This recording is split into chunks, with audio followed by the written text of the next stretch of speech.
फुस परिवहन खातं म्हणून पंक्चर झालं. पंक्चर झालं का प्रश्न आहे माझा. तुमच्या अपप्रवृत्त असंविधानिक मी विचार म्हणेल या विचारामुळं राज ठाकरे सारख्या माणसानं बघा राज ठाकरे सारख्या माणसांनी काय केलं आज. Pratap Sarnaik you are the responsible.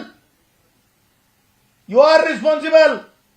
Raj ठाकरेंनी एखाद्या मग कोणी व्यक्ती असो ज्या प्रकारे संजीव निरुपमांच्या गाडीवर जे काही हल्ला झाला किंवा काही त्रास झाला त्यांना त्रास करणाऱ्या लोकांना बोलून सत्कार केला.